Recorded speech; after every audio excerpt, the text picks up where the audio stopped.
Capítulo 10 da Lei de Liberdade.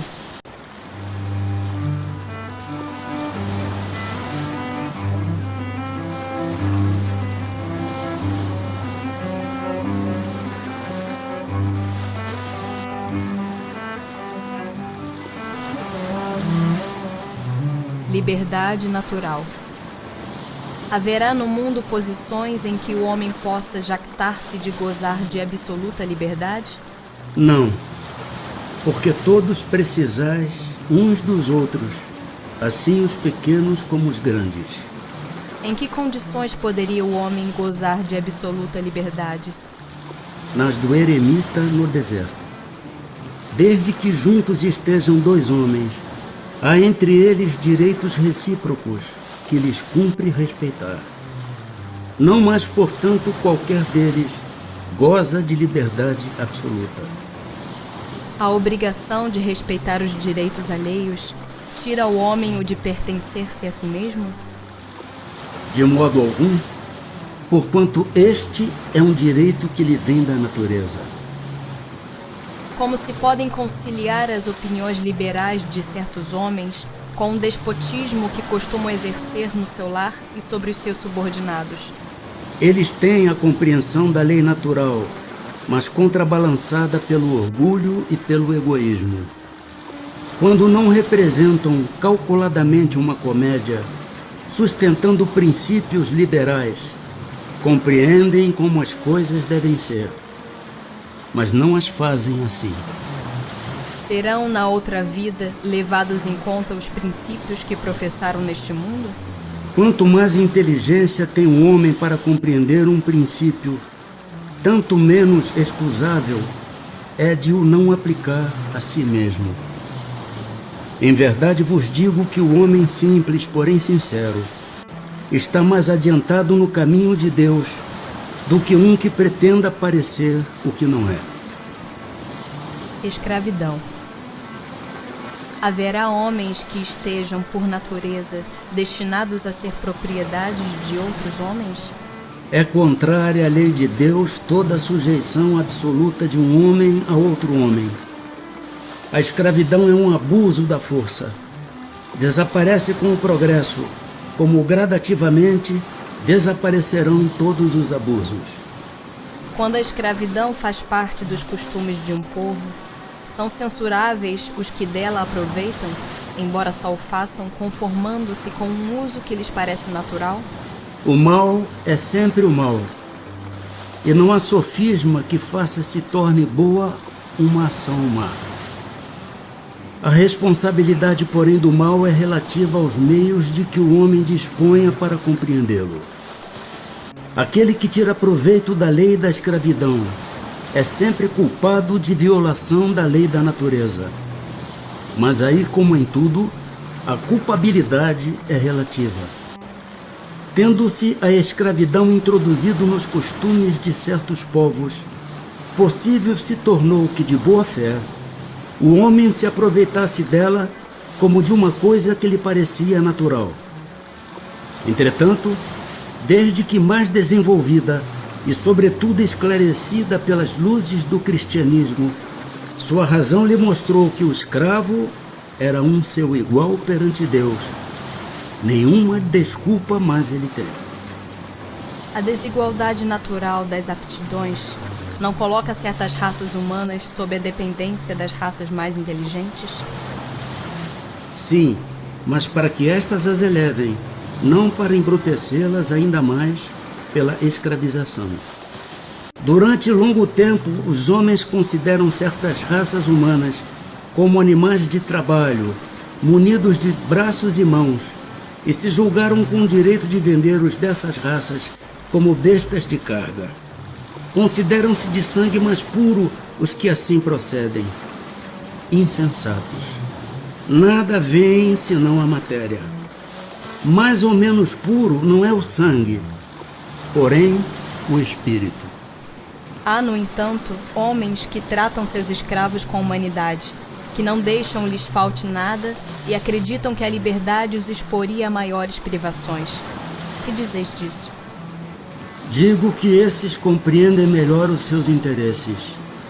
Igual cuidado dispensam aos seus bois e cavalos, para que obtenham um bom preço no mercado.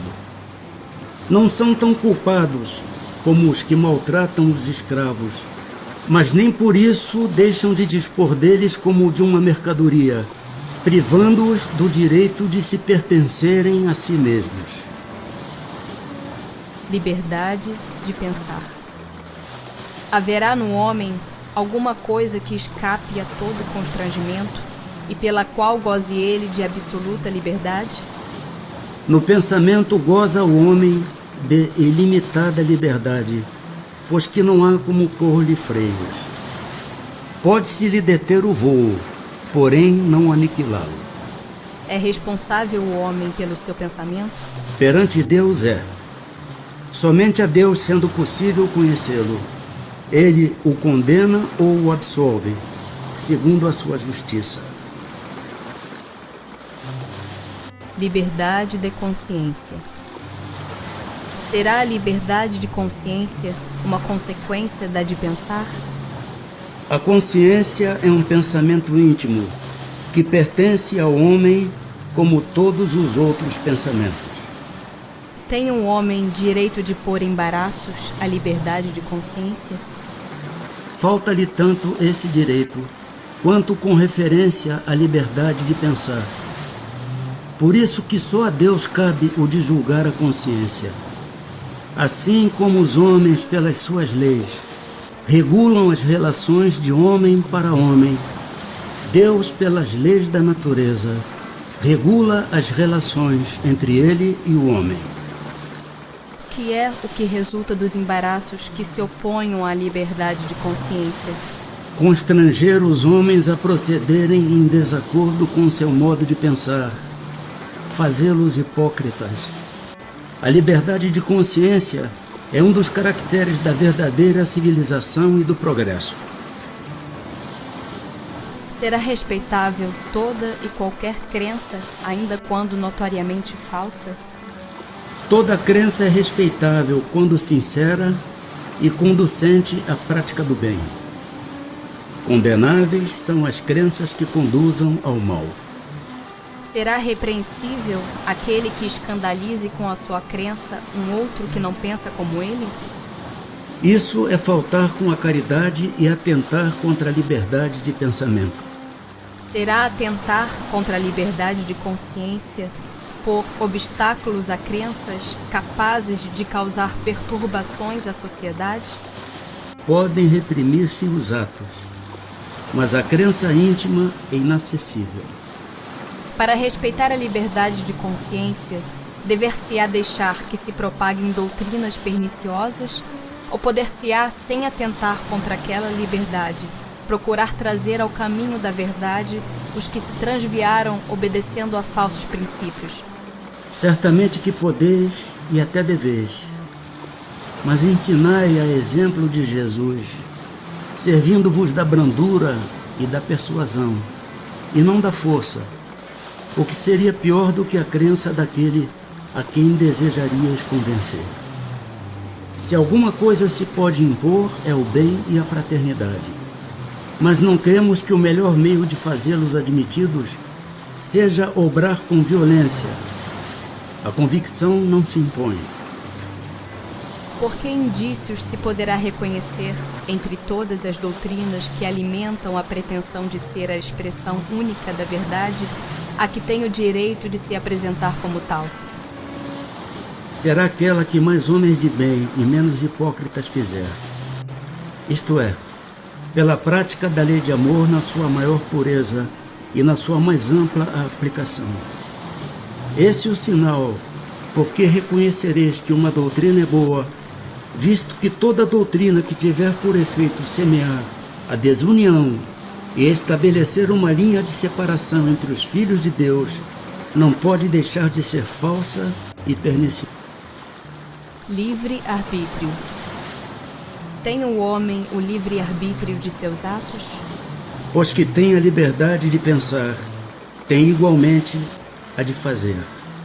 Sem o livre-arbítrio, pois que tem a liberdade de pensar, tem igualmente a de proceder. Sem o livre-arbítrio, o homem seria máquina.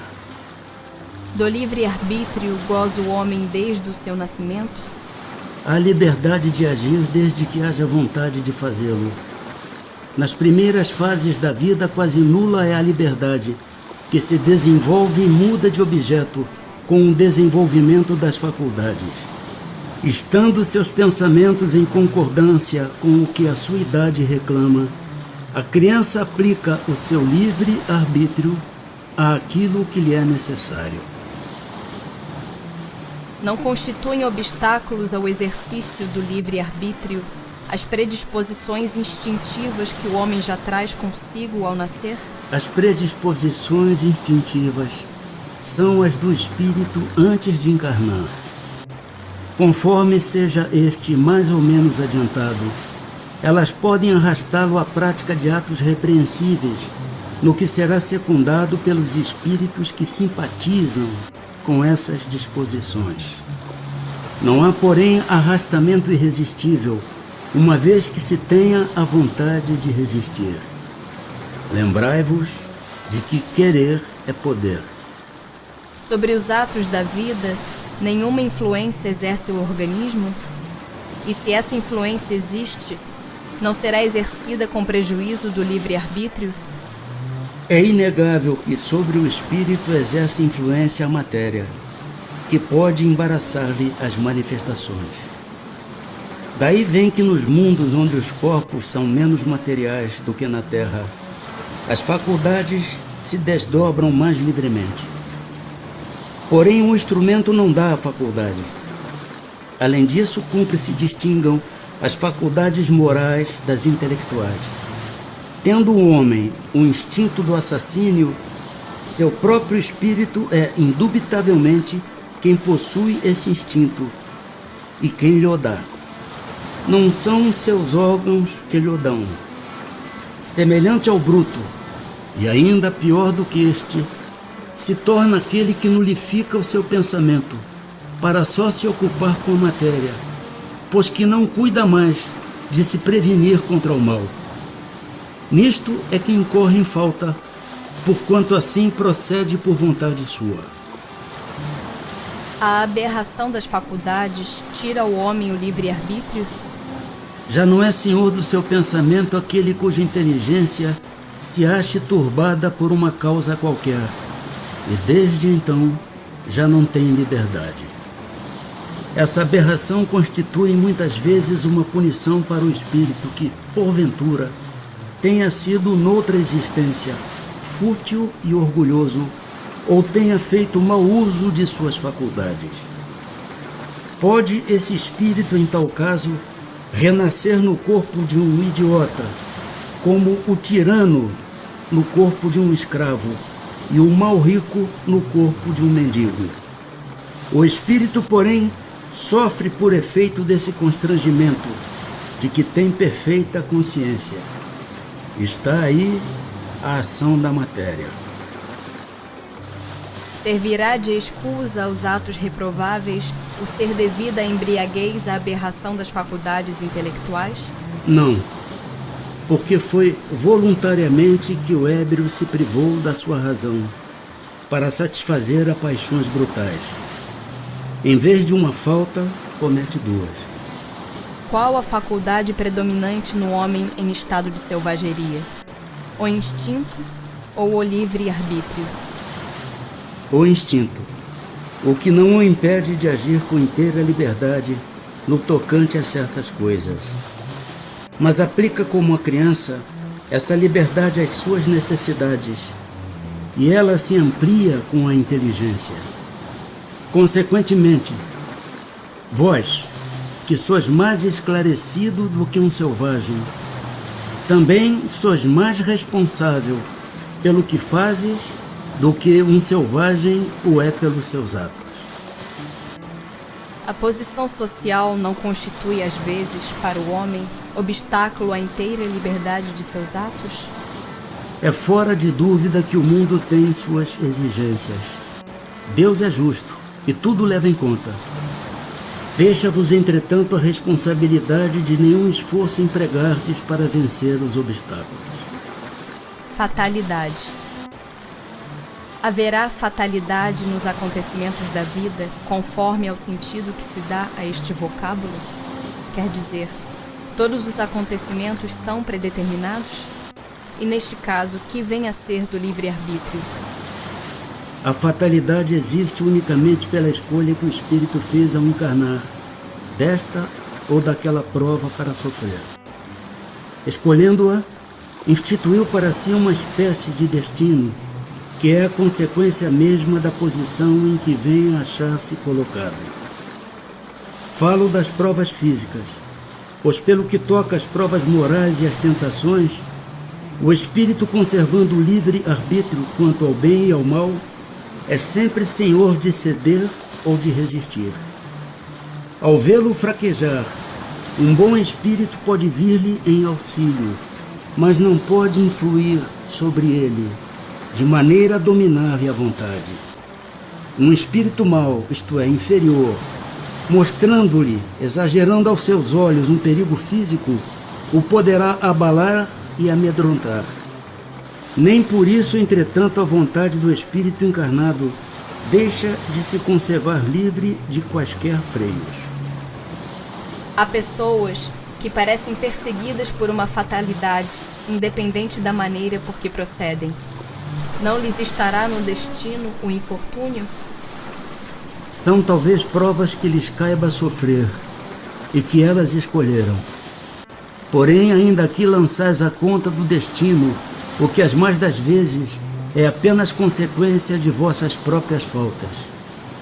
Trata de ter pura consciência em meio dos males que vos afligem, e já bastante consolado vos sentirás.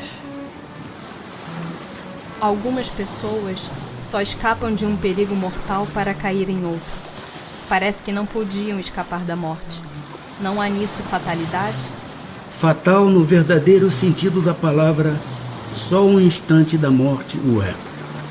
Chegado esse momento, de uma forma ou de outra, a ele não podeis furtar-vos. Assim, qualquer que seja o perigo que nos ameace, se a hora da morte ainda não chegou, não morreremos?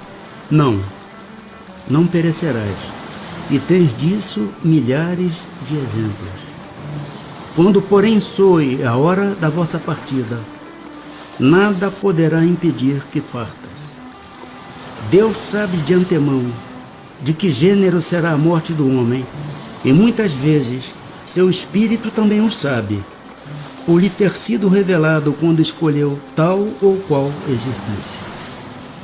Do fato de ser infalível a hora da morte, poder-se-á deduzir que sejam inúteis as precauções que tomemos para evitá-la? Não. Visto que as precauções que tomais vos são sugeridas com o fito de evitardes a morte que vos ameaça. São um dos meios empregados para que ela não se dê. Com que fim nos faz a providência correr perigos que nenhuma consequência devem ter? O fato de ser a vossa vida posta em perigo constitui um aviso de que vós mesmo a desejaste, a fim de vos desviares do mal e vos tornares melhor. Se escapas desse perigo quando ainda sob a impressão do risco que correstes, cogitas mais ou menos seriamente de vos melhorares conforme seja mais ou menos forte sobre vós a influência dos espíritos bons.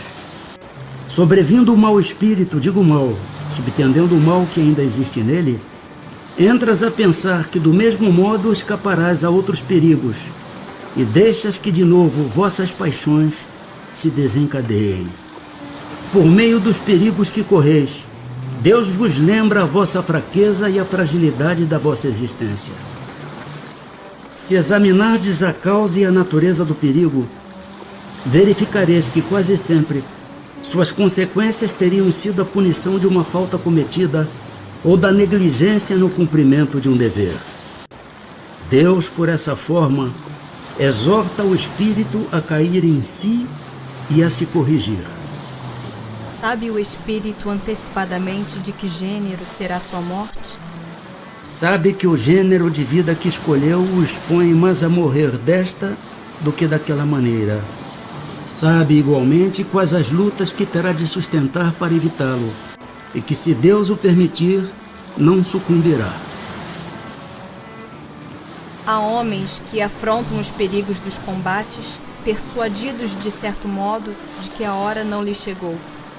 Haverá algum fundamento para essa confiança? Muito frequentemente tem um homem o pressentimento do seu fim, como pode ter o de que ainda não morrerá. Esse pressentimento lhe vem dos espíritos, seus protetores, que assim o advertem para que esteja pronto a partir, ou lhe fortalecem a coragem nos momentos em que mais dela necessita. Pode vir-lhe também da intuição que tem da existência que escolheu, ou da missão que aceitou e que sabe ter que cumprir. Por que razão os que pressentem a morte a temem geralmente menos do que os outros? Quem teme a morte é o homem, não o espírito. Aquele que a pressente pensa mais como espírito do que como homem. Compreende ser ela a sua libertação e espera-a. Com todos os acidentes que nos sobrevêm no curso da vida, se dá o mesmo que com a morte, que não pode ser evitada quando tende a ocorrer? São de ordinário coisas muito insignificantes, de sorte que vos podemos prevenir deles e fazer que os eviteis algumas vezes, dirigindo o vosso pensamento, pois nos desagradam os sofrimentos materiais. Isso, porém, nenhuma importância tem na vida que escolhestes. A fatalidade verdadeiramente só existe quanto ao momento em que deveis aparecer e desaparecer deste mundo. Haverá fatos que forçosamente devam dar-se e que os espíritos não possam conjurar, embora o queiram? Mas vós que presenciastes e pressentistes, quando no estado de espírito, fizestes a vossa escolha. Não creais, entretanto, que tudo o que sucede esteja escrito, como costumam dizer. Um acontecimento qualquer pode ser a consequência de um ato que praticaste por vossa livre vontade, de tal sorte que, se não o houvesses praticado, o acontecimento não se teria dado. Imagina que queimas o dedo. Isso nada mais é senão resultado da vossa imprudência e efeito da matéria. Só as grandes dores, os fatos importantes e capazes de influir no moral, Deus os prevê, porque são úteis à vossa depuração e à vossa instrução. Pode o homem, pela sua vontade e por seus atos, fazer que se não deem acontecimentos que deveriam verificar-se e reciprocamente? Pode-o, se essa aparente mudança na ordem dos fatos tiver cabimento na sequência da vida que ele escolheu. Acresce que, para fazer o bem como lhe cumpre, pois que isso constitui o objetivo único da vida, facultado-lhe é impedir o mal, sobretudo aquele que possa concorrer para a produção de um mal maior. Ao escolher a sua existência, o espírito daquele que comete um assassínio sabia que viria a ser assassino? Não. Escolhendo uma vida de lutas, sabe que terá ensejo de matar um de seus semelhantes. Mas não sabe se o fará, visto que ao crime precederá quase sempre de sua parte a deliberação de praticá-lo. Ora, aquele que delibera sobre uma coisa é sempre livre de fazê-la ou não. Se soubesse previamente que, como um homem, teria que cometer um crime, o espírito estaria a isso predestinado. Ficai, porém, sabendo que ninguém há predestinado ao crime, e que todo crime, como qualquer outro, resulta sempre da vontade e do livre arbítrio. Demais, sempre confundis duas coisas muito distintas: os sucessos materiais da vida e os atos da vida moral. A fatalidade que algumas vezes há só existe com relação àqueles sucessos materiais, cuja causa reside fora de vós e que independem da vossa vontade. Quanto aos atos da vida moral, esses emanam sempre do próprio homem, que, por consequência, tem sempre a liberdade de escolher. No tocante, pois, a esses atos, nunca há fatalidade. Pessoas existem que nunca logram bom êxito em coisa alguma, que parecem perseguidas por um mau gênio em todos os seus empreendimentos. Não se pode chamar a isso fatalidade? Será uma fatalidade se lhe quiseres dar esse nome, mas que decorre do gênero da existência escolhida. É que essas pessoas quiseram ser provadas por uma vida de decepções, a fim de exercitarem a paciência e a resignação. Entretanto, não creais, seja absoluta essa fatalidade. Resulta muitas vezes do caminho falso que tais pessoas tomam em discordância com suas inteligências e aptidões. Grandes probabilidades tem de se afogar quem pretender atravessar a nado um rio sem saber nadar. O mesmo se dá relativamente à maioria dos acontecimentos da vida. Quase sempre obteria o homem bom êxito se só tentasse o que estivesse em relação com as suas faculdades.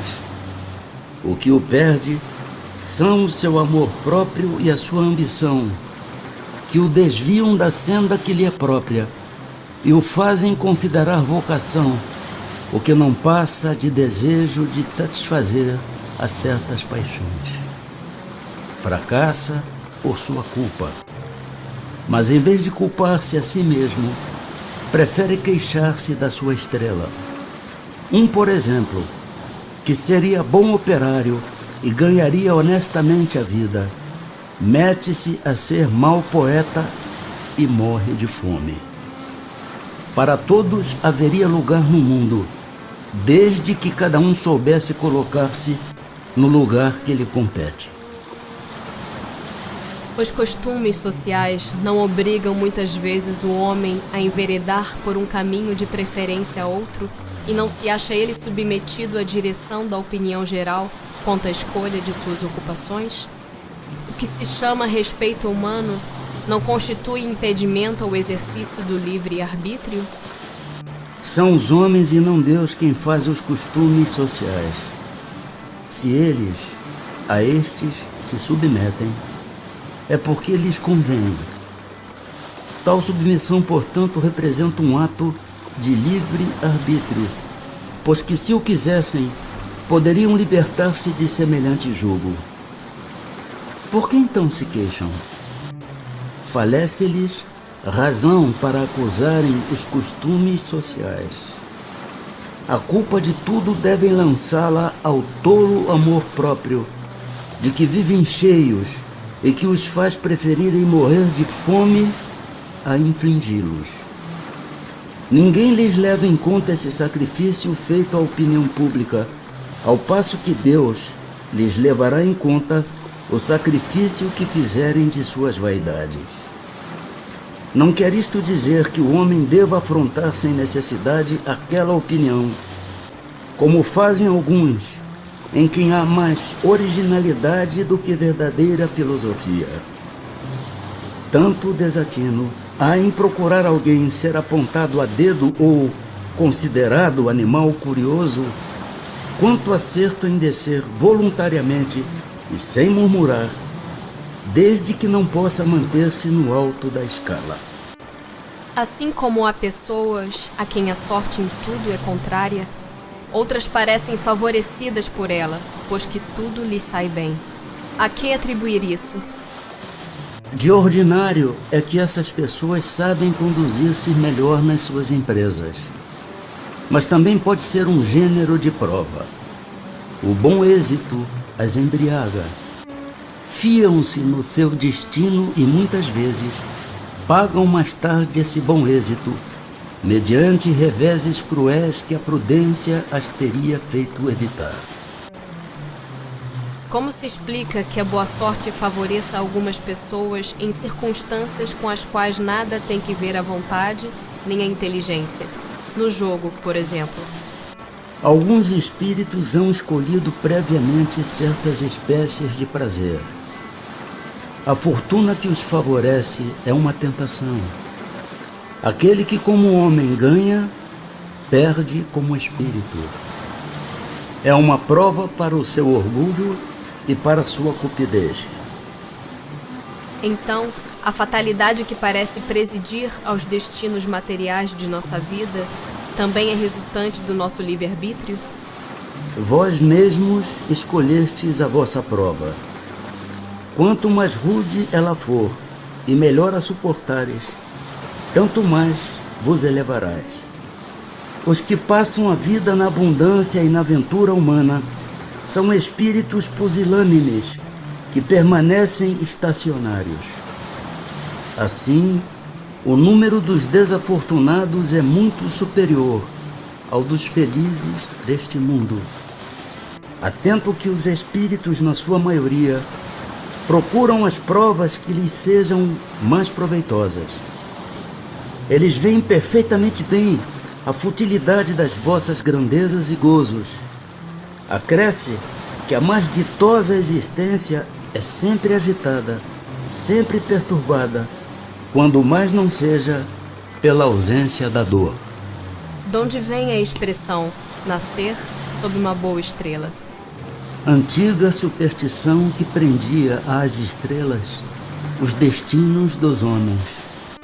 Alegoria que algumas pessoas fazem a tolice de tomar ao pé da letra.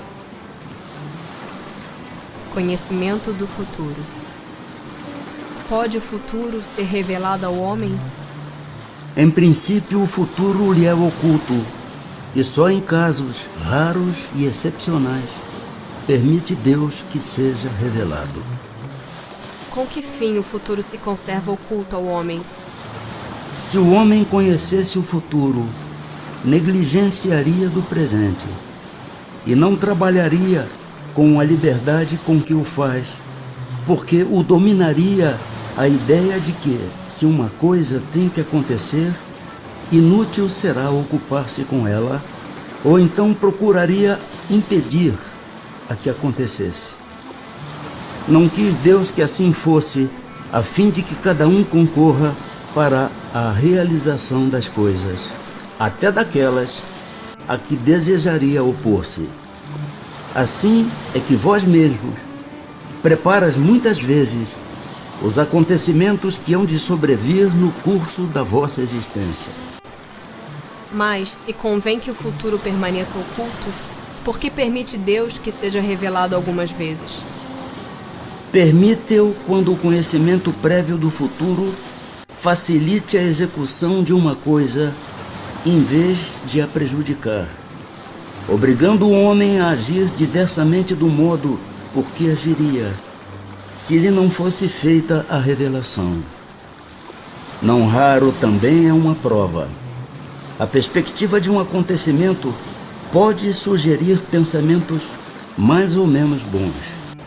Se um homem vem a saber, por exemplo, que vai receber uma herança com que não conta, pode dar-se que a revelação desse fato desperte nele o sentimento da cobiça, pela perspectiva de se lhe tornar impossíveis maiores gozos terrenos, pela ânsia de possuir mais depressa a herança, desejando talvez, para que tal se dê, a morte daquele de quem herdará.